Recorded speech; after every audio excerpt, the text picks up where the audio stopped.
함께 보실 하나님의 말씀, 신약성경 마태복음 5장 8절 말씀입니다. 마태복음 5장 8절 말씀, 성경과 자막을 보시면서 함께 합독하시도록 하겠습니다. 마태복음 5장 8절 말씀, 시작. 마음이 청결한 자는 복이 있나니 그들이 하나님을 볼 것이며. 아멘. 할렐루야. 네, 한 주간 잘 지내셨습니까? 네, 옆에 계신 분과 함께 인사 한번 나누실까요? 잘 오셨습니다. 사랑합니다. 네. 팔복 이제 벌써 7번째 시간입니다. 오늘은 5장 8절 말씀으로 마음이 청결한 자라는 제목으로 하나님 말씀 함께 나누도록 하겠습니다. 저번에 설교 때도 몇 번 말씀을 드렸는데요. 처음 사역을 나왔던 교회에서, 처음 전도사 사역을 했던 교회에서 노숙자들과 좀 어려운 형편에 있으신 어르신들을 대상으로 구제 사역을 했던 적이 있습니다. 그냥 이렇게 오시면은 그 구제비를 드린 게 아니라 저희가 빵 하나랑 우유 하나랑 구제비를 이렇게 드렸는데, 이제 그냥 이것만 받아가서는 의미가 없다. 복음을 전하자. 담임 목사님께서 그렇게 말씀하셔서 그분들이 오시면 일단 제가 찬양 인도를 한 10분 정도 하고, 목사님께서 복음을 한 20분 제시하시고, 그 다음 기도해주고 축복해주고 나가실 때 이 빵 하나, 우유 하나, 그리고 구제비로 2,000원을 드렸었습니다. 그 당시에 보통 주변에 거의 대부분 교회들이 500원 정도 줄 때였거든요. 제 첫 사역지가 경기도 3번이라는 곳이었는데, 워낙 이제 인구도 많다 보니까 이게 작은 교회가 그 500원 이상을 감당을 못해서 주로 이제 500원을 드렸는데, 저희가 2,000원을 주니까 그 일대에 소문이 났습니다. 일대에 소문난 것뿐만 아니라 그 3번이 어딘지 잘 모르시죠? 3번이 이제 사당에서 지하철을 타면 45분 정도를 내려옵니다. 굉장히 멀죠. 근데 나중에 나중에 좀 오시는 분들 알아보니까 2,000원 주는 교회가 있다는 소문을 듣고 강북 미아리에서까지 왔습니다. 그까지 토요일로 오시더라고요. 그래서 야, 이 1,500원 차이가 엄청나구나 라는 생각을 했었습니다. 이제 처음에 이렇게 모일 때는 한 3명 정도로 시작을 했는데, 빵도 주고 우유도 주고 2,500원 주고 2,000원 준다 이런 얘기가 소문이 나면서 불과 몇 달이 안 되어서 한 300명, 400명까지 불어났었습니다. 그래서 처음에는 이제 중등부실, 중고등부 학생실에서 모임을 하다가 도저히 안 돼서 본당을 열었습니다. 본당을 열어서 모임을 하고 이제 그분들을 보내드리는데, 이제 이분들이 그때 제가 알게 된 건데, 이미 교회에서 구제해주는 교회들이 어떤 교회가 얼마를 주고 몇시에 준다는 걸 다 꿰차고 있더라고요. 그래서 자신들만의 시간표가 있습니다. A 교회는 11시에 가면 11시 한 15분에 나올 수 있으니까 11시 반까지 B 교회를 가고, 거기서 조금 이렇게 들어준 척하고 10분, 20분 지나면 12시에 다음 교회 갈 수 있다. 12시 반에 저 교회 가면 점심까지, 이게 스케줄이 쫙 있습니다. 그런데 저도 좀 그렇지만 알죠? 목사님들 말 많은 거. 절제가 잘 안 되잖아요. 또 아쉬우니까 복음을 한마디로 더 전해주려고 목사님이 말씀을 조금 더 길게 하시면 이제 길어집니다. 길어지면 이제 그분들이 뒤에 스케줄이 뒷공이니까 처음에는 한 주는 참아주고 두 주는 참아주다가 셋째 주부터 지나가고 늦어지기 시작하면 뒤에서 막 주고를 막 흔듭니다. 마치라고 막. 그럼 이제 억지로 맞춰주고 막 빵을 나눠줍니다. 그럼 이분들이, 저희들 첫 교회가 그 아파트 단지 내 상가에 있었거든요. 그러니까 이분들이 아이들이 보는데 아랑곳하지 않고 한 번에 쏟아져 나온 한 300명의 인원이 4차선, 5차선, 노란불, 빨간불, 파란불 안 가리고 막 뛰어다니는 겁니다. 뛰어가야 갈 수 있으니까. 그래서 나중에는 그 주변 민원도 너무 많이 받고, 하다못해 그 주변에 경찰서까지 찾아와서 이 교회에서 지도를 하든지 모임을 없애달라고 얘기까지 했었거든요. 이제 그렇게 해서 어떻게 모임을 진행했었는데요. 사실 겉으로 드러나는 문제는 이런 문제였는데, 교회 차원에서 조금 다른 문제가 있었습니다. 뭐냐 하면, 이 토요일 날 모임을 했었습니다. 토요일 날 모임을 하는데 이제 노숙인들이 많다 보니까 이분들이 왔다가 가시면 악취가 진동을 하는 겁니다. 너무 심해서 저희가 이제 가시고 나면 교육자들하고 다 달려들어서 집사님들이랑 권사님들이랑 같이 이 의자를 손으로 다 닦습니다. 다 닦는데, 그렇게 닦아도 날씨가 흐리거나 아니면 이제 환기가 잘 안 되면 그 주일날 다음 날 주일에 오신 성도님들께서 좀 예민하신 분들은 대번에 냄새를 알아채시고, 이 무슨 냄새냐고, 이 좀 어떻게 안 되겠냐고, 나중에는 성도님들을 참다 못 참으셔서 굳이 이거를 꼭 해야 되느냐, 말씀도 하시고 불평도 참 많이 하셨습니다. 사실 영혼을 구원하는데 냄새가 무슨 대수냐라고 할 수 있지만, 앞에서 찬양 인도라고 교육자는 저도 사실 그 냄새가 굉장히 힘들었습니다. 찬양 인도를 하다가 이제 고음을 하려면 숨을 확 들이셔야 되는데 들이실 때 그분들 냄새가 확 들어오면 그다음부터 찬양이 안 됩니다. 그래서 깜짝 놀래거든요. 정말 깜짝 놀랍니다. 아마 이 어려우신 분들을 이렇게 섬겨보신 분들 아시겠지만 우리가 생각하는 악취 이상의 냄새가 납니다. 생각지도 못한 냄새들이 나거든요. 악취를 맡으면 사람들의 자연적인 반응은 미간을 찌푸리거나 아니면은 영혼을 사랑하니까 버텨야 돼라고 몸은 버티는데 이미 다리는 버티고 있는데 상체는 뒤로 물러나기 시작하시죠. 뭐 이런 식으로 돼서 참기가 힘이 듭니다. 근데 여러분, 우리가 좀 기억해 보아야 될 것이 있습니다. 육체에서 나는 악취도 굉장히 힘이 듭니다. 그런데 사람들은 몸에서만 악취를 풍기는 것이 아닙니다. 사람들이 내뿜는 향기 중에는 몸에서 나는 냄새도 있지만 마음에서 나는 냄새도 있습니다. 오히려 이 마음에서 나는 냄새는 다른 사람만 고통스럽게 하는 것이 아니라 다른 사람을 아프게도 하고 나도 망하게 하고 고통스럽게 하는 굉장히 심각한 문제입니다. 그래서 우리가 마음의 냄새를 제거하는 것은 굉장히 중요한데 특별히 오늘 팔복의 말씀에서 예수님께서는 마음이 청결한 자가 복이 있다라고 이 마음의 문제를 다시 한번 말씀해 주셨습니다. 오늘 우리가 그 의미를 함께 살펴보기 원합니다. 첫 번째로 마음이 청결한 자라는 말씀을 한번 살펴볼 텐데요. 그 중에 한번 마음이 무엇인지에 대해서 한번 생각해 보도록 하겠습니다. 마음이 무엇입니까? 예, 당연한 걸 물으면 그 표정이실 거라 생각을 했습니다. 그 마음은 우리가 잘 알다시피 이 겉에 드러나는 육신이 아니라 내 내면에 있는 어떤 것이다 라고 사람들이 생각을 합니다. 그런데 이제 내면에 있다라고 다 생각은 하지만 이게 심장이나 장기와 같은 그런 기관들로 있는 것은 아니죠. 아니지만 이 마음을 잘 생각해 보면 내 안에 분명히 살아있고 무언가 내게 영향을 끼치는 어떤 존재인 것은 분명합니다. 이 마음은 육체 행동과는 좀 대비되고 육체에서 만져지는 이런 살과는 조금 다른 것이지만 그 안엔 지성이 있고 성격이 있고 성품이 있고 또 어떤 일을 할 때 내가 이걸 해야지 라고 마음먹게 만드는 자유의지도 있고 또 때로는 상황들을 잘 바라보면서 이 상황이 어떤 상황인지 분별하거나 지각을 가질 수 있는 그런 지식의 원천, 지식의 기관이기도 합니다. 뭐 통찰력 이런 거 다 포함할 수 있겠죠. 이런 모든 것들을 우리들은 마음이다라고 생각을 합니다. 유대인들도 거의 비슷하게 생각을 했는데요. 유대인들이 마음을 얘기할 때 마음은 이것보다 조금 더 확장되어지고 포괄적입니다. 우리가 방금 말씀드렸던 뭐 성격, 생각, 분별력 뭐 이런 것들을 다 총괄하면서 동시에 하나가 더 있습니다. 정서와 감정을 느끼는 그런 것들뿐만 아니라 더해서 이 지성과 이성적인 사고, 의지를 담당하는 마음이 행동까지도 드러나기에 마음은 결국 행동, 즉 겉으로 드러나는 모습과 함께 생각해야지만 온전히 이해할 수 있다. 좀 더 포괄적으로 얘기하자면 마음은 행동까지 포함한다라고 유대인들은 생각을 했습니다. 그러다 보니 유대인들에게 있어서 이 마음을 어떻게 다스리고 어떻게 만들어가느냐라고 하는 것은 굉장히 중요한 문제였습니다. 잠언에서 지혜자는 이 부분을 이렇게 말씀해 주셨습니다. 잠언 4장 23절 같이 한번 읽겠습니다. 시작.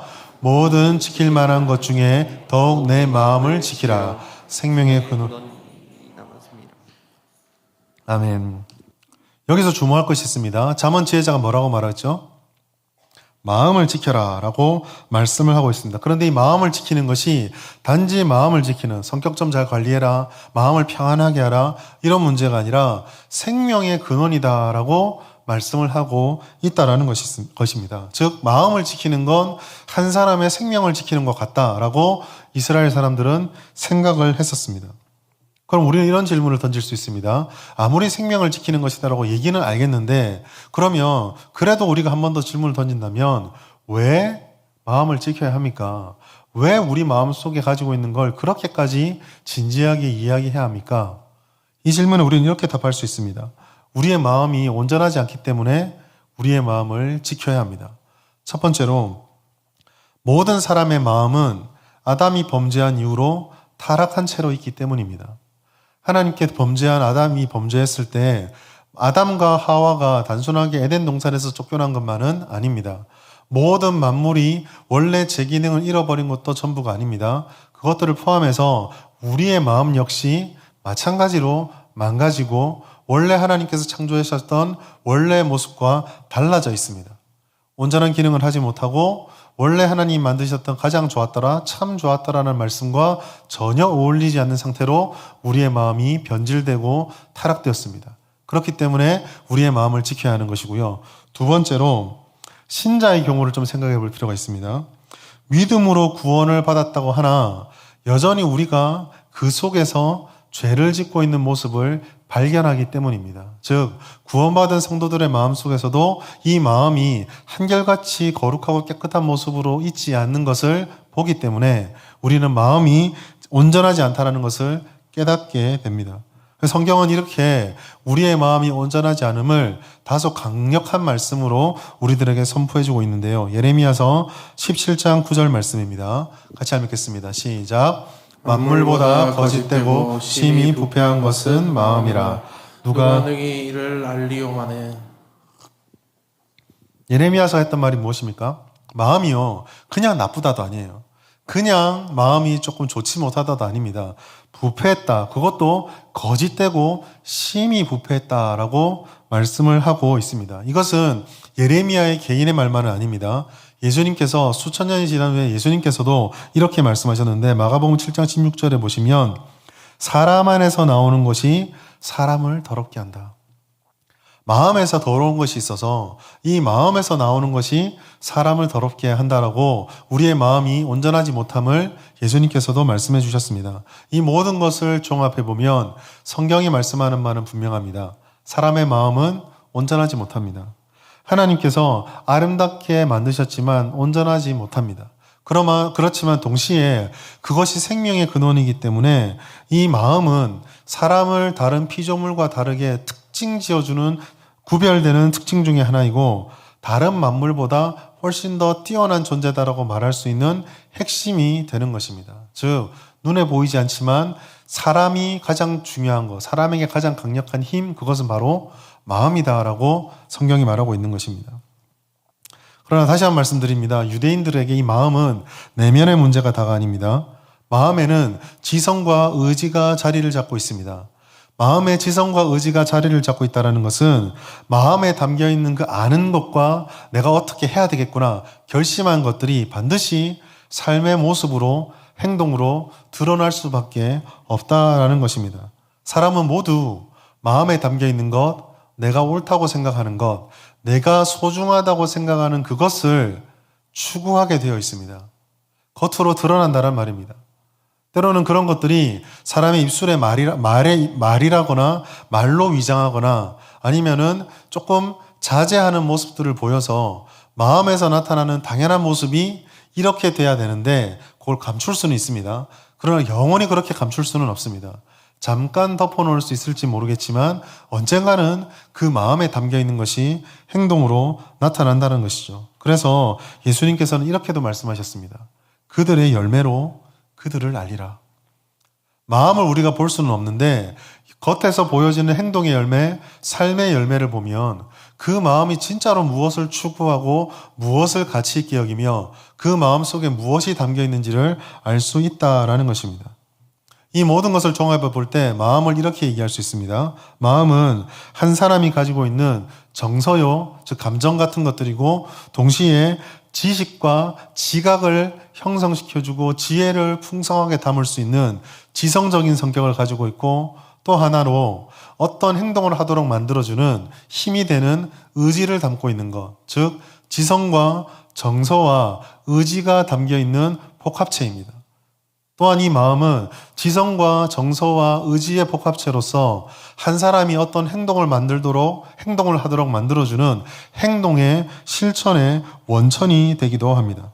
그러니 마음을 챙긴다고 마음만 챙긴다거나 아니면 눈에 보이지 않는 마음은 뒤로 해놓고 겉으로 보여지는 모습만 자꾸 다듬는 것은 바람직한 건강한 신앙의 모습은 아닙니다. 서툴 수는 있을지 모르지만 마음과 행동은 마음이 이렇게 포괄적인 능력을 가지고 있구나라는 걸 알고 같이 생각을 해야 합니다. 예를 들어서 우리가 밥을 짓는 걸 생각해 보겠습니다. 쌀을 네가 오늘 처음 씻어보니 밥을 먹기 위한 나머지 단계는 내가 내일 가르쳐 줄게 라고 해놓으면 그 친구는 밥을 못 먹습니다. 쌀 씻는 것밖에 모르거든요. 잘하든 못하든 단계별로 쌀을 어떻게 뜨고 쌀을 어떻게 씻고 그 다음 밥통에 어떻게 앉히고 물은 어떻게 맞춰야 되고 기계는 어떻게 써야 되고 다 가르쳐 줘야 됩니다. 그러면 첫날에 쌀을 잘못 씻어서 밥을 해놓았는데 돌이 씹힐 수도 있고 물 잘못 맞춰서 돌덩이같이 모래같이 바짝 마른 밥을 먹을 수도 있고 기계를 잘못 써서 물에 담긴 생쌀을 떠먹을 수도 있습니다. 그러나 그렇게 두 개 다 갖추어 놓고 반복을 하고 훈련하고 익숙하게 만들면 제대로 되는 밥을 만들 수 있는 것처럼 신앙도 마음과 행동을 늘 같이 두 손에 잡고 생각하고 돌아보아야 합니다. 건강한 신앙은 마음을 바로잡고 실천도 바로 생각하는 것에서 형성이 되어집니다. 이것이 바로 마음입니다. 자, 그렇다면 마음이 이토록 행동으로까지 이어지는 것이라고 한다면 그 마음의 열매가 중요하다고 한다면 그 다음 우리의 질문은 이 마음 상태가 어떠해야 되는가 이 질문입니다. 거기에 대해서 예수님께서는 청결한 마음이 있어야 된다. 깨끗한 마음이 되어야 된다라고 말씀해 주셨습니다. 당연하겠죠. 좋은 열매를 맺으려면 좋은 마음이 되어야 된다. 좋은 열매를 맺으려면 나무가 좋아야 되고 뿌리가 좋아야 되고 그 뿌리가 흡수해서 당기는 자양분이 좋아야 된다 라고 말한다면 우리는 좋은 열매를 위해서 우리의 마음의 상태를 돌아보아야 합니다. 청결한 마음이 되어야 된다. 우리의 신앙의 삶이 겉으로 드러나는 모습들이 좋으려면 청결한 마음을 가져야 된다라고 예수님 말씀하셨는데 이 청결한 마음은 도대체 어떤 마음인가? 청결하다는 것은 무엇을 의미하죠? 깨끗하다는 거죠. 청결한 것은 깨끗한 겁니다. 깨끗하다라고 하는 것은 더럽혀지지 않았다는 것이고 오염시키는 것이 없다라는 의미입니다. 그러면 우리는 이제 다음 질문을 할 수 있습니다. 그럼 청결한 마음이 깨끗한 것이고 오염시키는 것이 없고 더러운 것이 없다라고 한다면 우리의 마음이 청결하지 못하도록 청결할 수 없도록 더럽히는 것이 과연 무엇일까? 마음을 더럽히는 것이 과연 무엇일까? 이 질문입니다. 무엇이 우리의 마음을 더럽힐까요? 예, 우리의 마음을 더럽히는 거 여러분 다 아시는 거예요. 죄입니다, 죄. 하나님께서 창조해 주신 가장 아름다운 형태의 마음을 죄가 오염시키고 더럽혔습니다. 단순한 답인데 이 답이 너무 명확하기 때문에 이제 우리들에게 또 다른 고민이 생깁니다. 무엇이냐면 우리가 그리스도인이기 때문에 이 고민이 생깁니다. 여러분, 우리가 예수 믿고 성도가 되었다라고 하는 것은 죄 문제가 해결됐다라는 것입니까? 해결되지 않다라는 것입니까? 해결됐다라는 것이죠. 그러면 죄 문제가 해결된 우리의 심령은 청결한 마음입니까? 청결하지 않은 마음입니까? 청결한 마음이죠. 근데 여러분 청결한 마음이라고 생각하십니까? 아니죠. 여러분 모든 사람들이 마음 생각하면 내가 청결한가?를 자꾸 질문을 합니다. 그런데 이 질문이 심각한 문제가 무엇입니까? 내가 성도면 죄가 해결됐는데 내 마음이 청결하지 않다면 죄가 남아있네. 죄가 남아있으면 구원은 실패했네. 예수님 도대체 뭐 하신 거지? 이렇게 되어버립니다. 이게 과연 무슨 의미일까요? 왜 이런 생각이 필요할까요? 전제 때문에 그렇습니다. 이 부분을 생각할 때 우리가 전제로 늘 생각해야 될 것이 있습니다. 그것은 바로 우리가 죄 용서를 받았다, 죄 문제가 해결되었다라는 것의 가장 중요한 의미는 하나님께서 우리들을 죄 없는 자로, 의로운 자로, 깨끗한 자로 삼아주셨다, 선포하셨다. 이게 첫 출발이 되어야 한다는 것입니다. 이걸 조금 어려운 말로 표현하면 하나님께서는 우리를 의롭다고 칭해 주셨다. 즉 칭의라고 불러주셨다. 이 얘기가 바로 여기에서 나옵니다. 그런데 하나님께서 어떤 한 사람을 의롭다고 불러주셨습니다. 그럼 불러주시고 나서 하나님은 그 부르심으로 끝나는가? 그렇지 않습니다. 이 부르심은 약속이 뒤에 있습니다. 어떤 약속입니까? 내가 너를 의롭다고 불렀고 내가 너를 깨끗한 자로 여겨주었으니 약속의 그때에 하나님께서 너희를 완벽한 깨끗함과 완벽한 의를 내가 부른 그대로 완성시켜 주겠다. 이 약속이 하나님의 뜻 안에 있습니다. 이게 우리가 갖고 있는 언약입니다. 하나님께서 우리를 천국 백성으로 새로운 피조물로 완벽한 자로 천국에 들어가도록 해주신다. 이 두 가지가 예수님께서 우리에게 주셨던 구원의 핵심입니다. 그런데 이 둘은 실패하지 않는데 이 둘 사이에서 문제가 되는 건 우리가 첫 출발은 시작이 되었으나 아직 끝에는 도착하지 못했다라는 중간에 끼어 있다라는 문제가 발생을 합니다. 그리고 주님 다시 오는 그날까지 이미 패를 했지만 여전히 성도를 유혹하기 위한 죄가 우리들에게 유혹과 미혹을 던져놓는다라는 것이죠. 또한 우리의 현실은 어떻습니까? 하나님이 우리를 의롭다고 말해주시고 깨끗하다라고 말씀해 주셨습니다. 그러나 완전히 깨끗한 것이 아니고 완전히 의로운 것이 아니기에 여전히 우리 속에는 죄에 넘어지는 연약함이 있습니다. 그 연약함이 하나님이 우리에게 깨끗하다고 말해 주었음에도 불구하고 여전히 우리가 현실에서 맞닥뜨리는 완전하지 못한 깨끗함, 계속 넘어지고 계속 더럽혀지고 나도 발견되어지고 나도 깨닫는 그런 현실을 살아내도록 그런 현실 속에 우리를 던져 놓았던 것입니다. 바로 이것이 지금 우리의 실존입니다. 그래서 우리들에게 청결한 마음을 가져야 된다라는 것이 중요한 것이 되는 것입니다. 청결하게 만들어주겠다고 말씀하였지만 약속은 실패하지 않을 것이지만 우리는 여전히 그 청결함을 이루기 위해서 유혹과 미혹과 오염과 싸워야 되는 상태에 있다라는 것입니다. 그러므로 우리는 이 청결한 마음이 되기 위해서는 여전히 우리를 유혹하는 죄의 유혹과 여전히 우리 가운데 남아서 우리에게 영향력을 미치는 그 죄를 찾아서 버리고 없애야 합니다. 청결한 마음은 죄를 인정하는 마음입니다. 청결한 마음은 죄가 내게 뿌리는 그런 씨앗의 흔적들을 인정하고 찾아내는 사람들입니다. 그리고 청결한 마음을 가진 사람들은 그와 같은 죄가 얼마나 나를 파괴할 수 있고 얼마나 내게 영향을 미치는지 또 그 영향으로 내가 지금 이러이러한 모습들을 보여주고 있다는 사실을 인정하고 내려놓는 것이 바로 청결한 마음입니다. 그것을 인정하고 그것을 이기기 위해서 예수님의 은혜에 성령의 능력에 의지하는 것이 바로 청결한 마음을 가진 사람입니다. 이러한 과정 속에 들어가게 되면 우리가 이중의 상태를 경험하게 됩니다. 어떤 이중의 상태라고 하냐면 한쪽은 여전히 내게 연약함 가운데 유혹으로 남아있는 죄에 오염되어 있는 마음의 상태입니다. 다른 한쪽은 하나님의 은혜와 약속을 신뢰하며 하나님께서 나를 깨끗게 해주신 그 부르심에 합당하게 쫓아가고자 하는 그러한 마음입니다. 이 두 마음이 이 세상을 살아간 우리들 모두에게 충돌하는 채로 남아 있습니다. 로마서 7장에서 말하는 것이 바로 그거였고 또한 야고보서에서도 이 마음을 똑같이 하고 이 말씀을 똑같이 하고 있습니다. 따라서 청결한 마음은 이 두 마음을 깨닫고 버리는 것입니다. 야고보서 말씀 같이 한번 읽도록 하겠습니다. 시작. 두 마음을 품은 자들아 마음을 성결하게 하라. 두 마음을 우리가 품고 있기 때문에 그 마음을 성결하게 해야 된다라고 말씀하고 있습니다. 그럼 두 마음을 성결하게 한다는 것은 과연 어떤 것일까요?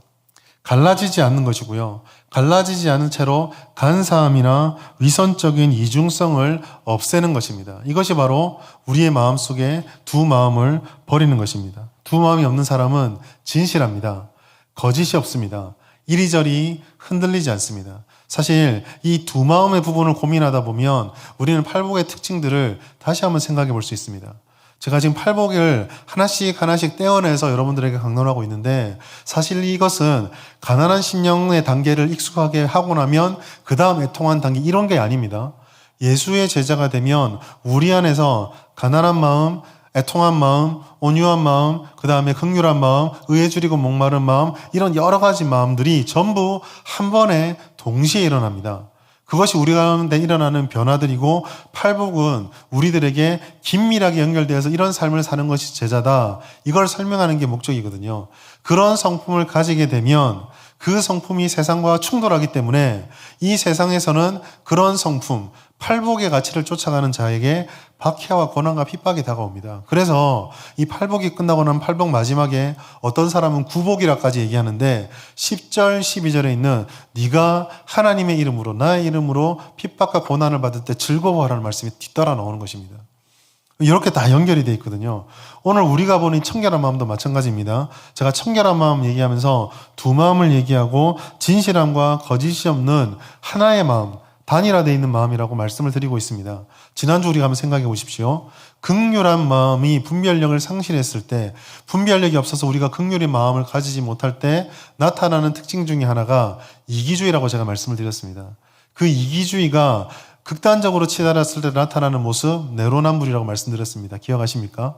기준이 하나 있습니다. 의의 기준이 있는데 이 의의 기준을 긍휼한 마음으로 우리가 함께 지켜나가야 할 것으로 바라보는 게 아니라 이기심에 빠지면 내가 공격할 때는 너 나쁜 놈, 봐 이거 틀렸잖아 라고 말하는데 내가 위치가 바뀌면은 누군가 나에게 그 공격을 하면 야, 내 상황을 봐라, 어쩔 수 없는 거다 라고 바뀌는 전혀 다른 모습, 이중 모습, 진실하지 않고 거짓이 있고 위선이 가득한 이렇게 저렇게 바뀌는 모습이 나타난다고 말씀을 드렸습니다. 그리고 그것은 아마 여러분은 눈치채셨겠지만 청결하지 않은 마음 형태의 마음의 대표적인 삶의 열매입니다. 한 마음을 가지면 이렇게 되지 않습니다. 한 마음은 말을 바꾸지 않고 행동을 바꾸지 않습니다. 야고보서 3장 12절에 있는 말씀처럼 포도나무는 무화과를 낼 수 없고요. 짠물은 단물을 낼 수가 없습니다. 이것이 두 마음이 아니고 한 마음이 된다는 것이죠. 또한 보시면 아시겠지만 한 마음이 이런 특징이 있다는 것은 한 마음은 단순한 마음입니다. 복잡하지 않는 마음입니다. 복잡하지 않다라는 것, 단순하다라는 것은 세상 물정 모르는 바보가 된다는 것이 아닙니다. 단순하다라는 것은 내 주변에 존재하는 수많은 환경들, 또 수많은 사람들의 이렇게 해야 된다, 저렇게 해야 된다, 이렇게 사는 것이 지혜다, 저렇게 사는 것이 내게 유익이다는 말들이 다 사라지는 것입니다. 왜 사라질까요? 흔들리는 마음이 한 마음으로 하나님을 향해 마음이 고정되어지면 만물의 주인이심을 하나님을 알고 우리의 한계를 명확하게 알고 우리 주변에 있는 환경들의 한계를 깨닫게 됩니다. 그러면 우리 주변의 사람들이 그 어떤 삶의 모습을 보여준다 할지라도 한 마음이 되는 그 마음은 다른 여러 가지 생각들에 좌지우지되지 않습니다. 오직 남아있는 건 딱 하나죠. 무엇입니까? 하나님이 역사의 주인이시고 하나님이 나의 모든 것을 아시니 하나님께 모든 것을 다 맡겨놓습니다. 맡겨놓다 보니 복잡한 선택의 여지들이 다 사라지고 하나님만 생각하는 단순함이 남는 것입니다. 이것이 단순한 마음입니다. 청결한 마음은 이와 같은 믿음의 단순함이 있습니다. 그 단순함이 있을 때에 하나님의 역사와 경험을 하게 되고 그 역사와 경험은 하나님이 이런 분이시는구나를 깨닫는 지혜로 발전하게 됩니다. 즉 청결한 마음은 단순함을 통해 하나님의 깊은 지혜를 깨닫는 성숙한 신앙을 소유하는 마음으로 발전하게 됩니다. 이렇게 하나님 중심인 청결한 마음의 상태를 가지게 되면 그 사람은 하나님의 모든 것을 기뻐하게 되고 하나님의 모든 것들을 나의 뜻으로 받아들이고 그것을 실현시키는 것을 삶의 목적으로 삼게 됩니다. 마음이 깨끗해지는 것이죠. 여러분 잘 생각해 보십시오. 마음이 깨끗한 하얀 캔버스가 있으면 그 위에 무엇을 그리든 그리는 대로 화가가 원하는 대로 그릴 수가 있습니다. 우리의 심령이 깨끗한 심령이 되면 하나님께서는 그때부터 비로소 나라고 하는 인생 캔버스에 하나님이 원래 그 캔버스를, 인생 캔버스를 준비할 때 생각했던 그림들을 그리기 시작합니다. 그 그림이 내 인생의 궤도를 결정하고 그 그림이 이게 내 인생의 의미였구나. 이 캔버스에 담겨있는 그림이 원래 이것이었구나. 그때서야 깨닫게 되는 것입니다. 청결한 마음이 되어야 하나님의 비전을 발견할 수 있게 되고 하나님의 목적을 알게 되고 하나님의 은혜가 무엇인지 알게 되고 하나님과 동행하는 것이 무엇인지 알게 되는 것입니다. 그래서 청결한 마음이 복이 있는 것입니다. 세 번째로 그럼 이 청결한 마음에 주신 하나님의 약속, 팔복의 약속은 무엇인가를 보아야 되겠습니다. 예수님께서는 이 청결한 마음을 가진 자가 하나님을 볼 것이다 라고 말씀하고 있습니다. 여러분 하나님의 얼굴을 보는 것 성도들에게 아마 가장 큰 간절한 열망일 것이라고 생각을 합니다. 저도 한때 너무 힘든 일이 있었을 때 인생에 저도 이제 오래 살진 않았지만 이 굴곡이 있어서 이게 끝이 날까? 헤어날 수 있을까? 그런 고난을 겪었을 때가 있습니다. 그때 제 가장 간절한 기도 제목이 얼굴을 보여주시든 역사를 보여주시든 하나님 살아계심에 그 끄트머리 흔적이라도 제가 볼 수 있으면 한번 이겨내 보겠습니다. 이게 제 기도 제목이었습니다.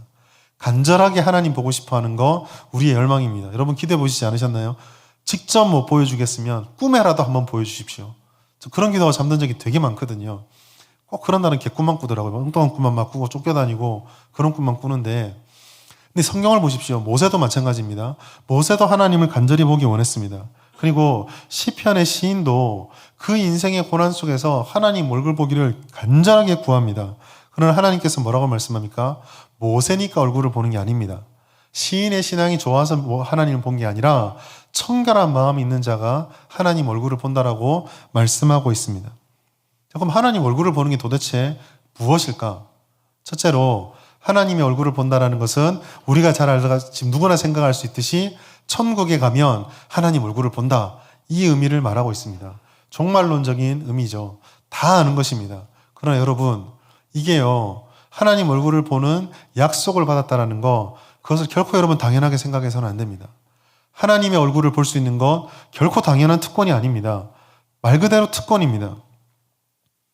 우리가 가지고 있는 복 중에 최고를 치자면 우리가 앞으로 하나님 보게 될 것이다라는 이 약속입니다. 성경에서 강조하고 있는 것은 모든 사람은 하나님을 볼 수 있는 사람이 아니라 너희는 하나님을 보지 못하는 자들이다. 이것이 성경이 선언하는 바입니다. 출애굽기 33장 20절 보면 이렇게 되어 있습니다. 또 이르시되 내가 내 얼굴을 보지 못하리니 나를 보고 살 자가 없음이니라. 요한복음 1장 18절 보실까요? 시작. 본래 하나님을 본 사람이 없으되 아버지 품속에 있는 독생하신 하나님이 나타내셨느니라. 아멘. 여러분, 출애굽기 33장 20절을 보십시오. 누구한테 한 말입니까? 너는 내 얼굴을 보지 못한다. 이 말을 모세가 들었습니다. 홍해 물을 가르고 바로 왕 앞에서 10가지 이적을 행하고 바위에서 물을 내고 손들면 전쟁에서 무조건 이기는 능력을 가졌던 그 모세조차도 하나님을 보지 못한다라고 하나님께서 말씀하셨습니다. 예수님께서도 말씀하셨죠. 요한복음에 보면 하나님을 본래 사람이 보지 못한다라고 말씀을 하셨습니다. 그런데 요한복음 1장 18절 말씀은 굉장히 은혜가 되는 말씀입니다. 두 가지가 들어있습니다. 원래 너희는 하나님 보지 못해. 절반은 무엇입니까? 그런데 이제 너희는 하나님을 볼 수 있게 되었다. 바로 예수를 통해서 하나님을 보게 되는 것이다 라고 말씀해 주고 있습니다. 여러분, 우리가 하나님을 얼굴을 보게 되는 것은 예수께서 우리 죄를 다 짊어지시고 죽으셨기 때문에, 우리를 죄 용서받은 자로 삼아주셨기 때문에 이제 우리가 예수를 통해 하나님 얼굴을 보게 된 것입니다. 당연한 것이 아닙니다. 이 약속을 감사할 수 있어야 합니다. 그리고 그 은혜가 우리로 청결한 마음을 따라 살아갈 수 있는 칭의의 단계를 허락해 주셨습니다.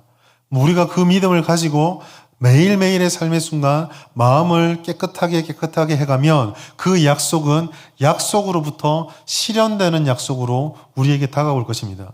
하나님께서 하나님 얼굴을 보게 된다는 건 이와 같은 약속 성취의 의미를 갖고 있습니다. 두 번째로, 그러면 우리가 던질 수 있는 당연한 질문인데, 아니 천국에서 우리가 죽게 되면 보는 것 말고 그러면 그 약속만 가지고 우리가 매일매일 살아가는 이 삶은 그냥 하나님 있다는 것만 알고 그냥 살면 되나? 하나님 우리 삶에서 전혀 보지 못하는 것인가? 우린 그렇게 생각할 수 있겠죠. 그러나 하나님을 본다는 것은 미래의 약속뿐만 아니라 오늘 우리에게도 의미 있는 것입니다. 쉽게 말해서 하나님 얼굴을 보는 그것을 이 땅에서 우리가 미리 맛을 보면서 살아간다는 것이 이 약속의 두 번째입니다. 다시 말씀드리면 청결한 마음은 하나님 앞에서 나누어지지 않은 단순한 마음입니다. 그 단순한 마음은 하나님만 바라보고 하나님 말씀대로 살려고 발버둥치니 거기에는 하나님만이 주시는 지혜와 지식이 그 마음에 담겨져 있습니다. 또한 마음이 청결한 자는 죄가 없는 자로 하나님과 깊은 관계, 영적인 관계를 맺고 교제를 나눌 수가 있습니다. 그 교제와 그렇게 반복적으로 경험되어지는 지식과 지혜의 경험들을 통해서 성도는, 신자는 이 땅을 살아가며 완전한 지식과 완전한 깨달음은 얻지 못할지언정 그 지식과 지혜의 부족함을 따라 하나님도 완전한 하나님을 보지 못할지라도 그 하나님의 역사가 어떠한 것인지, 하나님이 말씀하는 것이 무엇인지를 경험하며 살아가는 것입니다.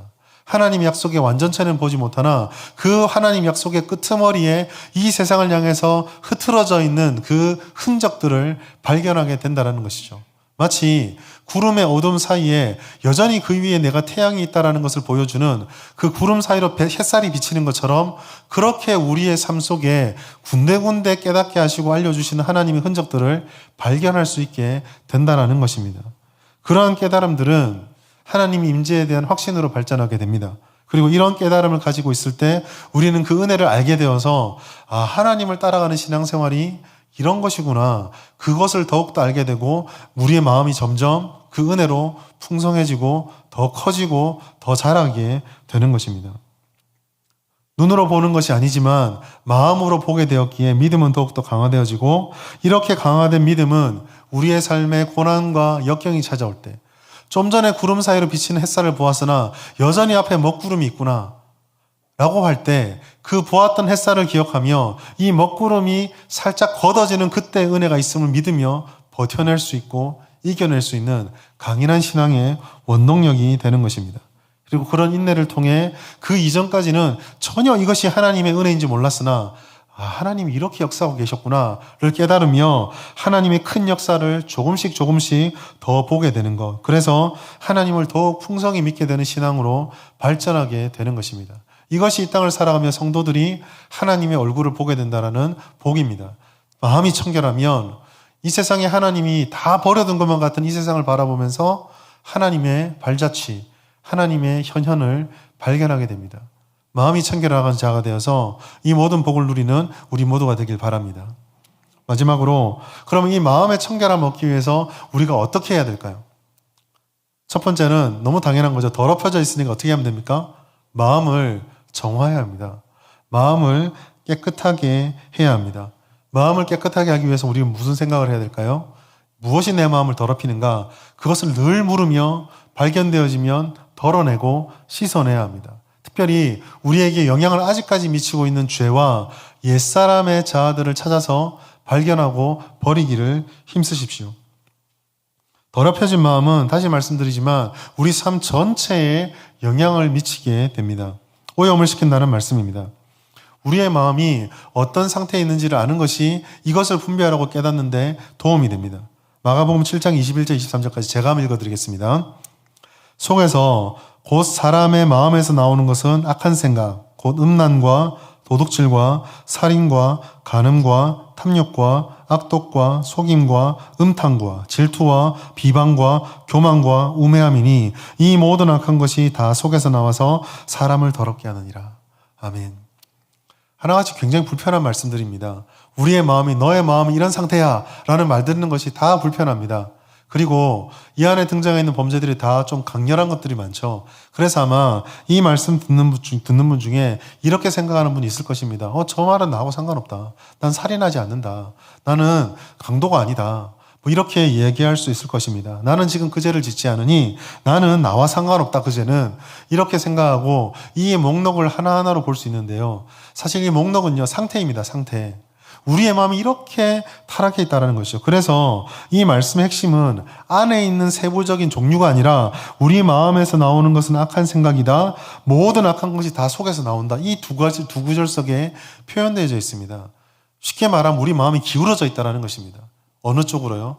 악한 쪽으로 기울어져 있습니다.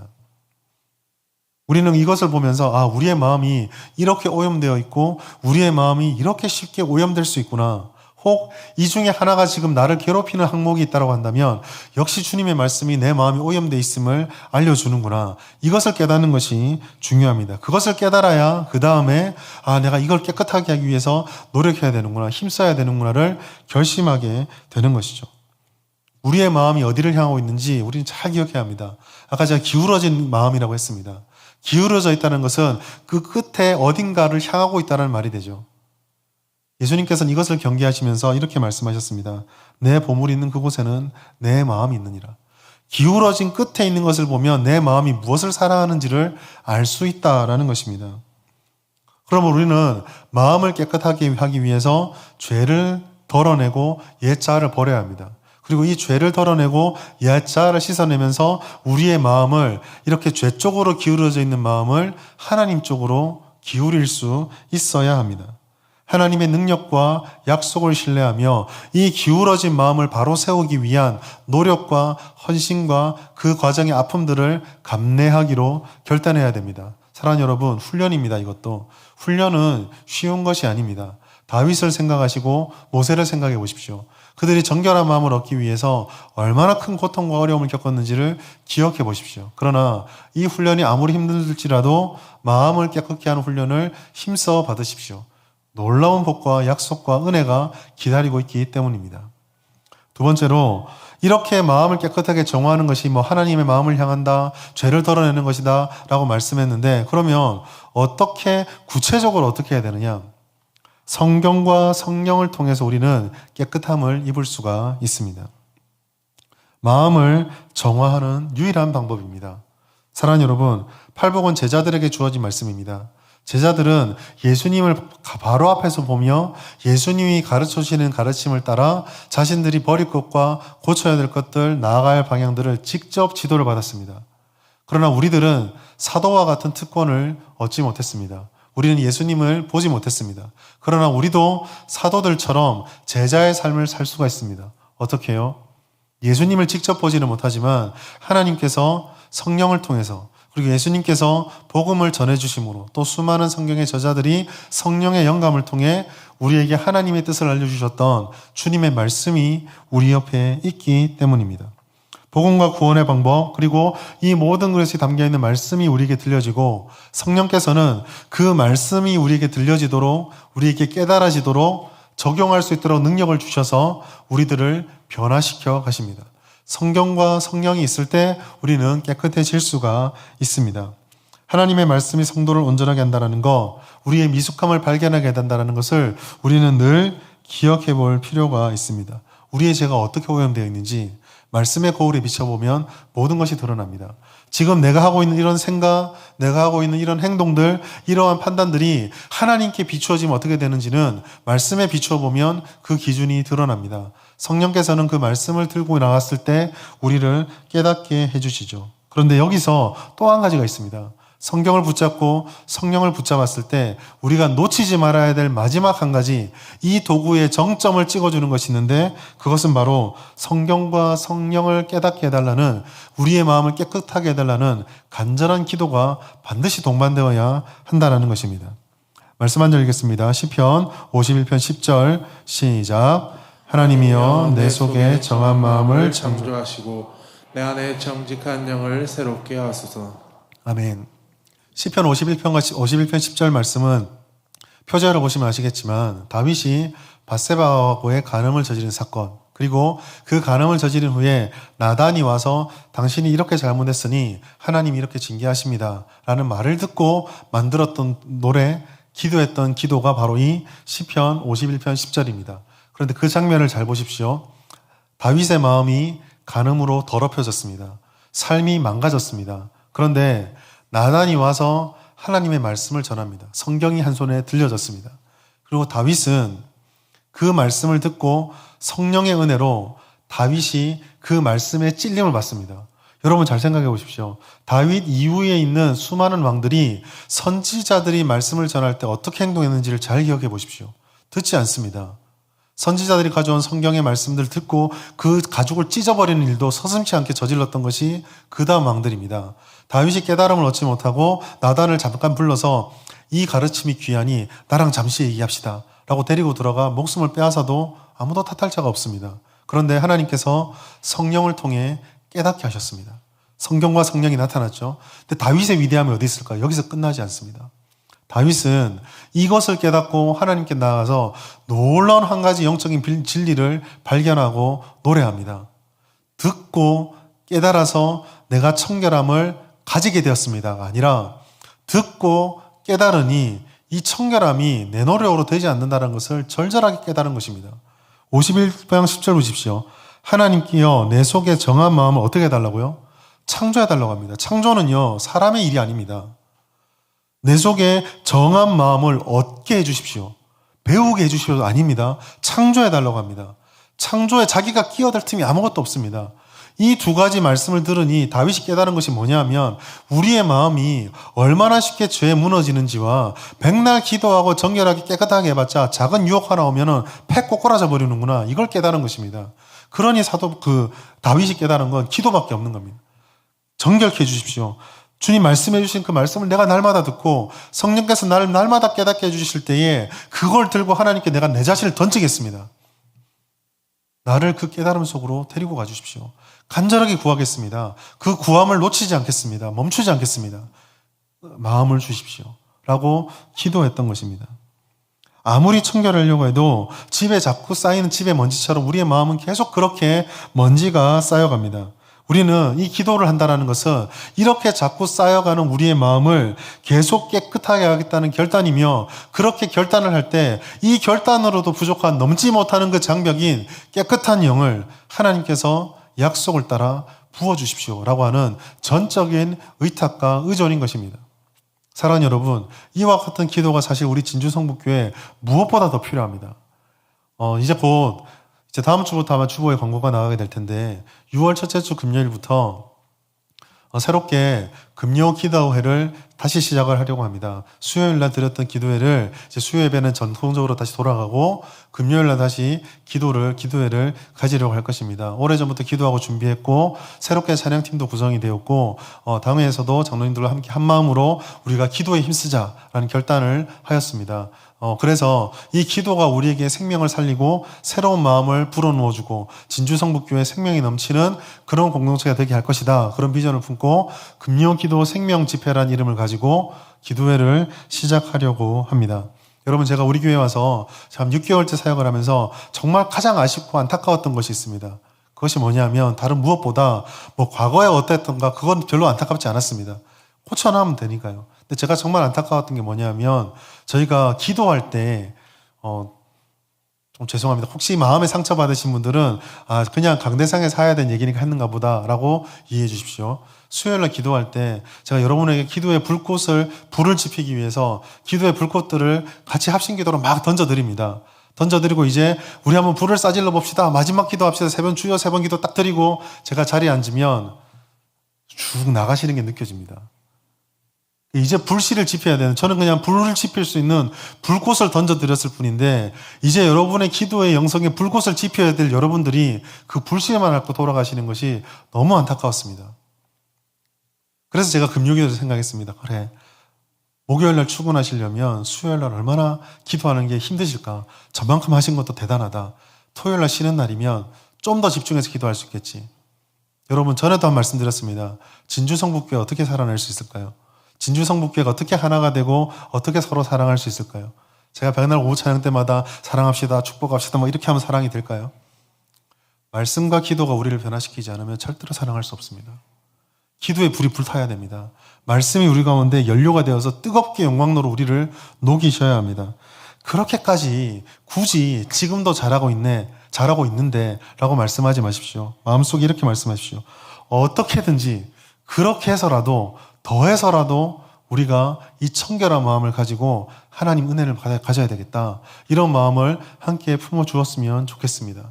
성령과 성경과 기도가 우리를 변화시킵니다. 말씀을 맺겠습니다. 청결한 마음에 복이 있습니다. 청결한 마음은 믿음의 마음이요, 한 마음이요, 깨끗한 마음이요, 하나님만 의지하는 마음입니다. 그 청결한 마음은 하나님의 얼굴을 내세 보게 되는 약속으로 확정적으로 볼 것이고 오늘 우리의 삶을 통해 역사하시는 하나님을 볼 수 있도록 해 주실 것입니다. 그러므로 여러분, 우리의 지정의를 모두 바꾸는 참다운 마음, 청결한 마음 가지기를 힘쓰시기 바랍니다. 우리를 두 마음으로 만드는 모든 죄에 연약한 것들 찾아내서, 오염된 것들 찾아내서 버리기에 힘쓰십시오. 탐심과 욕심과 인간적이고 세속적인 생각, 아직까지 완전히 내어버리지 못했던 나의 옛 자아들이 발견되어지면 말씀과 성령과 기도를 의지하여 계속적으로 버려나가십시오. 단순하게 마음 먹고 단순하게 결심하고 단순하게 행동하십시오. 그러면 하나님께서 오직 우리에게 나 있는 유일한 길, 듣고 행한 대로 열매 맺고 은혜 주시겠다. 그 약속의 삶을 우리가 누리게 될 것입니다. 오직 성경과 성령과 기도로서만 가능한 일입니다. 이 은혜를 경험하셔서 청결한 마음이 되시고 그 청결한 마음이 약속하는 은혜에 충만해지는 우리 모든 성도님들 진주 성북교회 될 수 있기를 예수님의 이름으로 축복합니다. 하나님 아버지 감사합니다. 오늘도 우리들에게 은혜의 말씀을 주셨습니다. 마음이 청결한 자에게 하나님을 보는 복을 약속해 주시니 감사합니다. 그러나 우리의 마음이 청결하지 못함을 고백합니다. 여전히 탐심이 남아있고 욕심이 있으며 세상적인 염려와 세상의 가치관으로 우리의 마음이 깨끗하지 못함을 회개합니다. 용서하여 주시옵소서. 우리의 마음을 정결케 하여 주시고 성령께서 우리에게 성경을 깨닫게 하실 때 우리의 마음을 내어드리고 그 두 가지를 붙들고 더욱 간절히 기도하여서 우리의 마음이 하나님 주시는 청결함으로 충만할 수 있도록 도와주시옵소서. 그리하여서 우리의 삶에 늘 역사하시고 계시는 하나님의 얼굴을 보고 또 영원한 천국의 소망을 가지고 이 땅을 살아가는 복된 인생들 다 될 수 있도록 하나님 함께하여 주시옵소서. 감사드리며 예수님의 이름으로 기도드립니다. 아멘. 찬송가 286장 찬양드리겠습니다.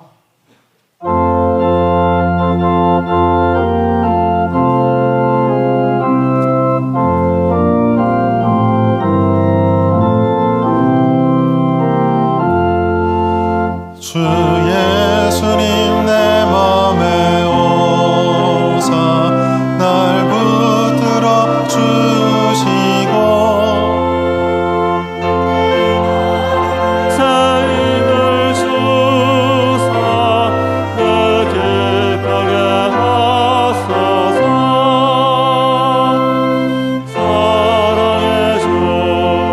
사랑의 주 내 맘속에 찾아오사 내 모든 죄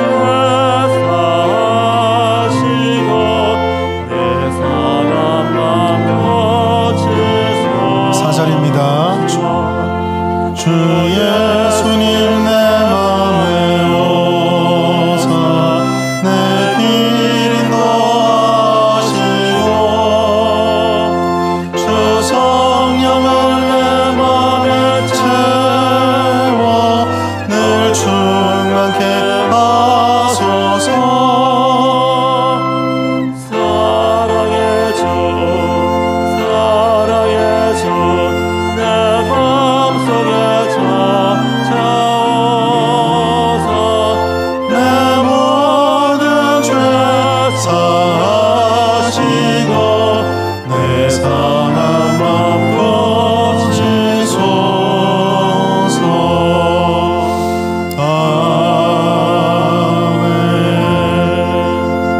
아멘. 하나님 아버지 감사합니다. 오늘도 부족한 저희가 예배할 수 있도록 은혜를 베풀어 주시니 감사합니다. 우리는 이렇게 주님의 은혜를 받지만 하나님께 간절히 나오고 싶으나 질병으로 인하여 또 마음의 상처로 인하여 또 여러 가지 삶의 문제와 어려움들로 인하여 하나님께 나오지 못하는 우리 진주 성북의 한 가족들이 있습니다. 하나님 치료하여 주시고 회복해 하여 주시고 위로하여 주셔서 함께 모여 하나님의 은혜를 나누고 하나님께 영광 돌리는 예배를 드릴 수 있도록 하나님 인도하여 주시옵소서. 하나님 아버지 우리 진주 성북교회 모든 성도들의 생업과 삶의 은혜를 부어주시고 간절한 기도 제목과 고민으로 주께 부르짖을 때 역사하여 주셔서 응답하심으로 주님의 은혜를 한량없이 부어 주시옵소서. 진학과 취업과 진로 문제, 결혼의 문제, 출산과 여러 가지 육아의 문제로 고민하고 있는 우리 다음 세대와 청년부 또 젊은 교회의 영령들에게 하나님의 백성들에게 은혜를 더하여 주셔서 하나님과 동행하며 그들의 인생의 모든 길이 바르게 열리는 복을 허락하여 주시옵소서. 아버지께 예물을 드립니다. 이 예물이 주의 뜻대로 사용되게 하시고 이 자리에 있는 모든 하나님의 백성들 주께서 더 풍성하게 은혜를 내려주셔서 하나님에게 귀하게 쓰임받는 복된 인생, 부족함 없는 인생들 될 수 있도록 하나님 함께하여 주시옵소서. 감사드리며 예수님의 이름으로 간절히 기도드립니다. 아멘.